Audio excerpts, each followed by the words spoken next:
Здравейте от мен, Лора. Намирам се в Черна гора. Дошла съм в Котор, за да разгледам красивата природа и средновековния град, който, между другото, е в списъка на ЮНЕСКО. За съжаление, ще имам само един ден да го сторя и да опитам най-вкусната черногорска храна. Току-що се настаних в къщата за гости.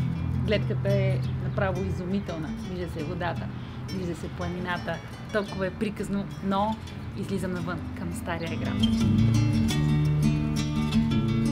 Стария град на Котор човек може да влезе от 3 места. Аз ще го направя през морската порта, която е построена през 1555 година. Май сега е в реконструкция.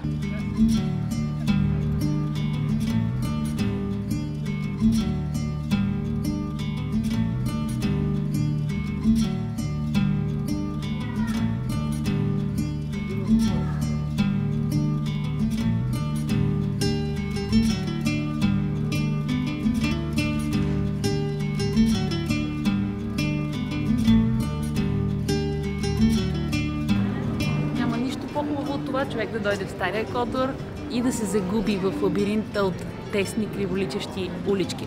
Точно така е измислен този град, за да може враговете да се загубят в него.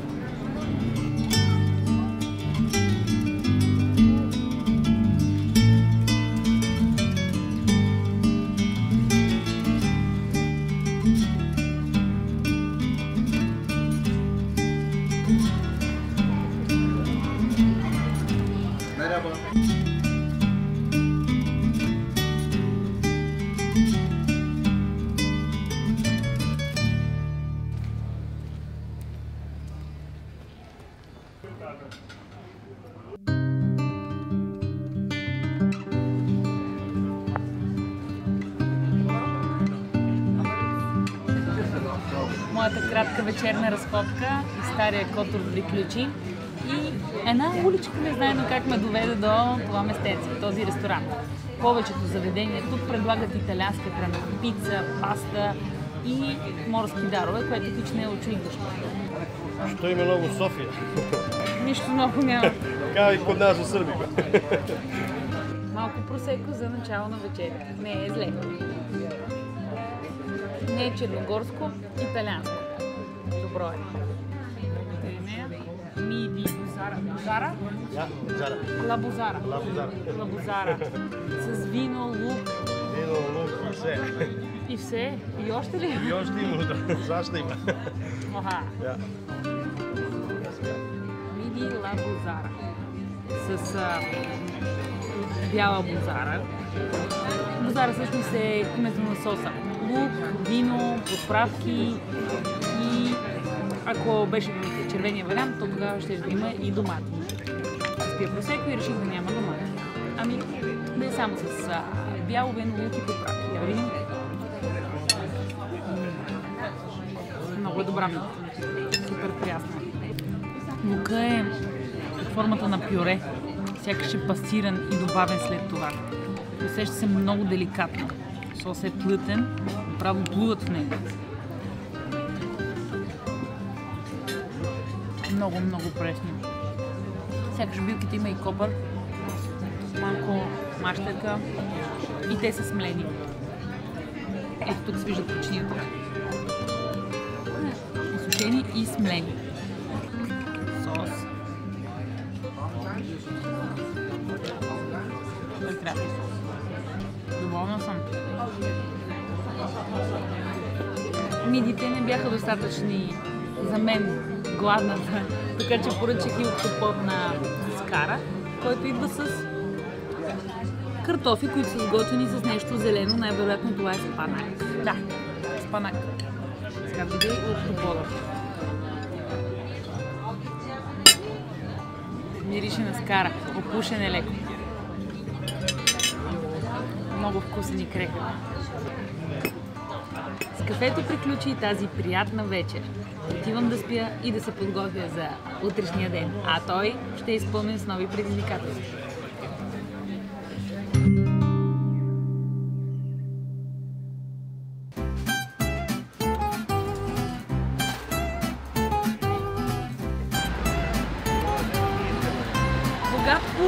от много печива. Деня в Котор вече започна. Добро утро на всички. Бюрек топъл. Не много мазен, но за сметка на това изглежда повече от добре. Както и в България, баницата е традиционна закуска тук. Само че и казват бюрек.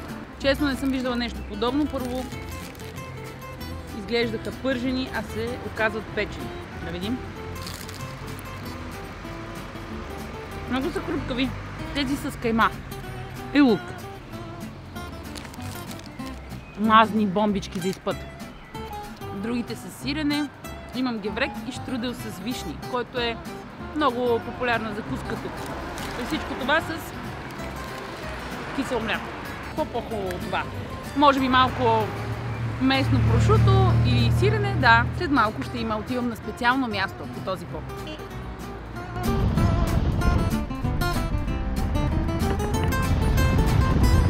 Пътя е тесен и трябва да се шофира много внимателно. Знаеш, по-ден на забой.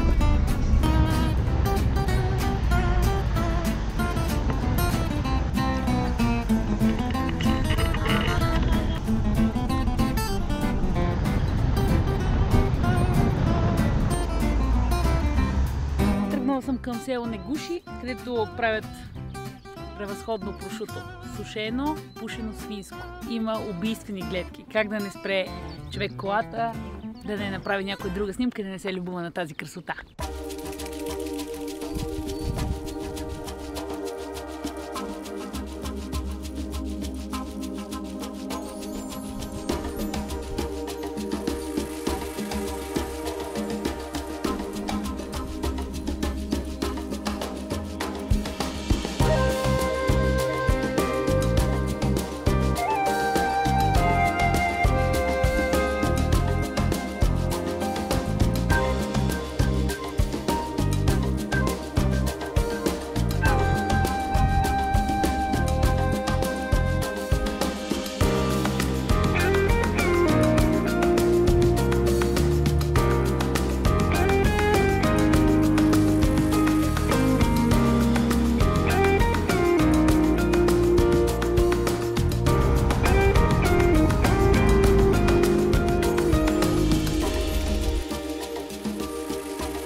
Очаквах да видя навсякъде да има сушени свински бутове, сирене, но няма. Сякаш не е започнал сезона. Тук-там работи някоя друга кръчма, усеща се пушек, мирише много приятно в селото.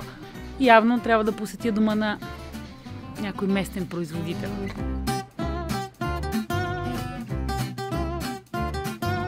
Три месеца стои покрит в сол. След това солта се маха и се суши 3 месеца. След това се пуши 4 месеца, за да изглежда по този начин. Ево, изволи. Красота. Pogledajte koji smo ne kupite pršut. To je naš pršut domaći i to mi ovdje pravimo kući. Естествено са по-малки, изглеждат по различен начин. Тези са свински и всъщност това е традиционното пршут. Хората си ги правят тук, на това място сами. Толкова деликатно мирише на пушек, даже и стените са поели от неговия аромат, не само месото, което е окачено на лепите. Дървото, което използват за пушене е бук. Izvolite.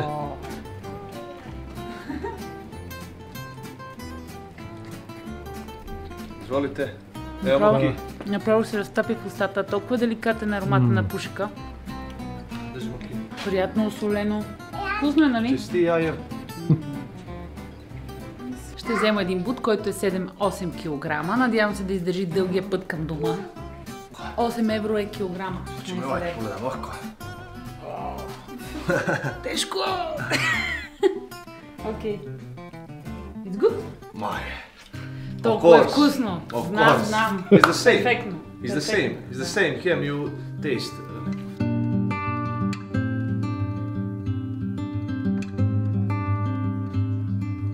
8 и 170.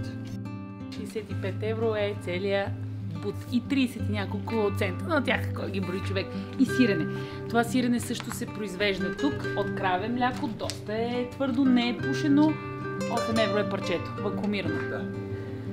И кой е горд собственик на този вкусен пушен бут? Сега ще бъде убит старателно в тази хартия. После няколко плика и всичко е наред. Когато се събера вкъщи, да го разрежа, дам на семейството и приятели да се почетат и да вкусят от вкуса на прашут. Да. Прашут. Църна и гора. Църногорски, негушки, домашни пашут. Църногорски, негъцки, домашни прашут. Църногорски, домашни пашут. Църногорски, домашни прашут. Да.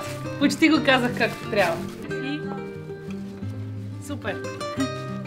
Този бут трябва да пропътува до София. Тежък е, но това е сладка тежест.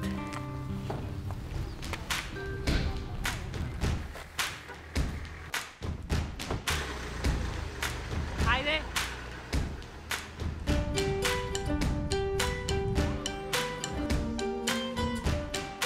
Будва е най-известният летен курорт в Черна гора.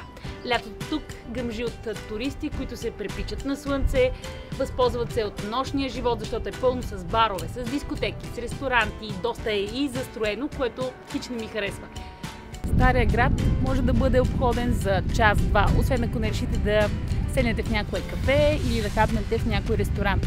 Отново се предлагат предимно италиански манджи, което не е лошо, защото италианската храна е вкусна, но ако сте решили да пробвате местни специалитети, най-лесно ще ви е да откриете морски дарове в менютата на ресторантите. Много горещо, макар че е май. Наричат стария град на Будва малкия Дубровник. Дали заради стените или червените покриви, сами решете. Будва е пълно с огромни лъскави хотели, което според мен разваля част от чара на това място, защото планината и морето се срещат именно тук. Има и пясъчен плаж, което си е постижение. А цитаделата определено е красиво място. Входа за нея е 3 евро и 50 цента. Включва ето тази прекрасна гледка, малка разходка из малката цитадела,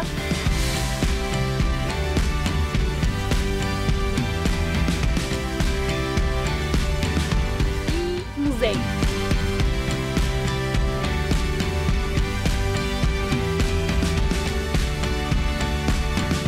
Ако имате повече време, може да си направите разходка с малка лодка. Сигурно е приятно.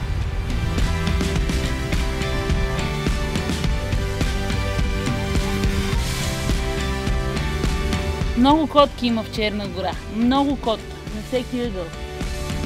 О, размазана на слънце. Казвам чао на Будва, стария град, и отивам в Котор. Обратно в стария Котор. Не знам дали се вижда пътя, който е само и единствено нагоре. Това са стените, по които човек, ако има време, може да се разходи. Аз, за жалост, този път нямам, защото ми е последен ден тук в Котор. Вероятно гледката е изумителна, но ще остане за някой друг път. Сега пак влизам в стария град. От същото място.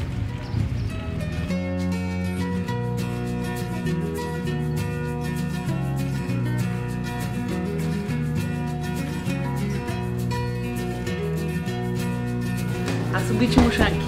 Дори през лятото. Отиват ли?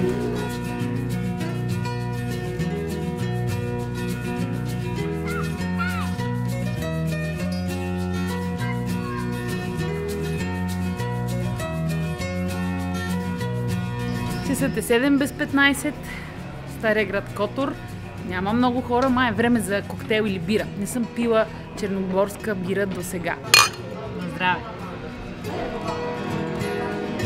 Добра е, леги на студена.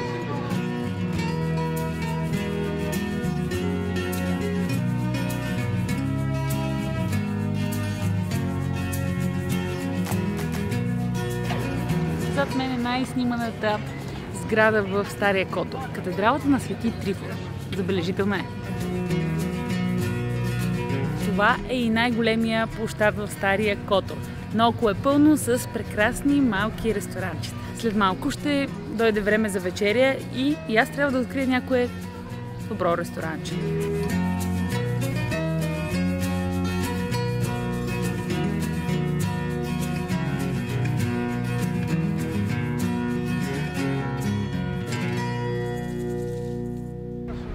Що излязох от Стария град, 7:30, време за вечеря. Препоръчаха ми един ресторант, който се намира до пристанището. Отивам да видя как е.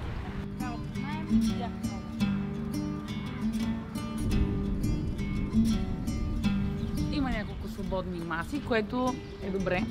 Гледката е хубава, обаче първо, стори ми се прекалено скъпо. Второ, сякаш менюто е малко фюжън, т.е.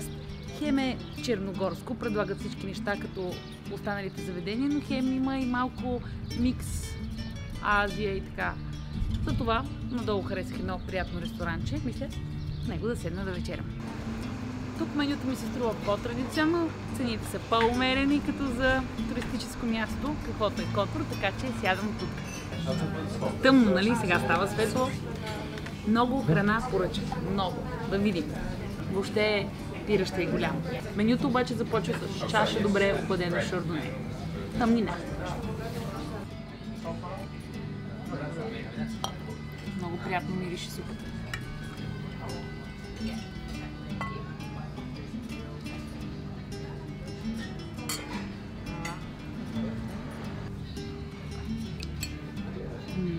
Направо е велико. С филе от лаврак. Повече бульон, но за сметка на това е толкова силен. В него има много зеленчуци и добре се усеща рибата. От няколко дни не съм яла такъв тип храна. Започна да ми липсва. Cheese in oil. Okay. This is gorgonzola and this is domestic cheese and this is mozzarella. Okay. Няколко вида сирена. Моцарелата и горгонзолата са италиански, те не са ми толкова интересни в случай. Това е сирене от краве мляко, което е сирене в олио. Това се съхранява в зехтин, даже може би е лъскаво. Много е популярно в този регион на Черна гора. А другото ни гушки сир. Да, и гушки сир. Ще опитам първо това. И маслини. Твърдо, като добре озрял кашкавал. На поне година. Не гушки сир. О, и то е доста плътно. Зряло. Сякаш е по-сметано. Леко се размазва в устата. Още хляб и продължавам към пастета от риба с шардоне. Обичам да пътувам, обичам да съм на екскурзия и да опитвам различна храна. Ето го пастета. От рибатон. Вкусно е.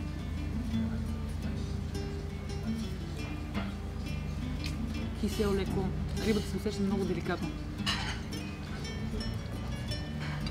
Но рибата не е била печена. Има нещо хрупкаво вътре. Може би падеми. Няма аромат на орех. Микс ин бузара. Черни миди, вонголе, тези белите. О, соса. Соса е с домати. Това е червена бузара. Домати, вино, билки, чесън лук и скариди. Огромни са. Отдолу е целият сос. Много лимончета. Сега се взимам. Хубаво, че има сос, има хляб към него. Това е местна класика. Бузара се нарича соса, както казах. И вчера. Айде, скаритка. Много пресни. Соса е превъзходен, без да се превъзнасям наистина. Хем е доматен, но хем е и билков. Не е прекалено гъст.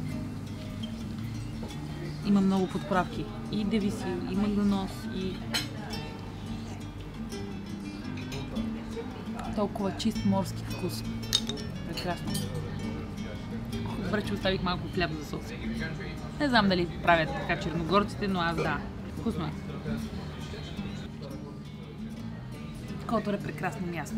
Много ми хареса Стария град. Сигурно бих дошла пак тук. Продължавам да се наслаждавам на вкусната храна.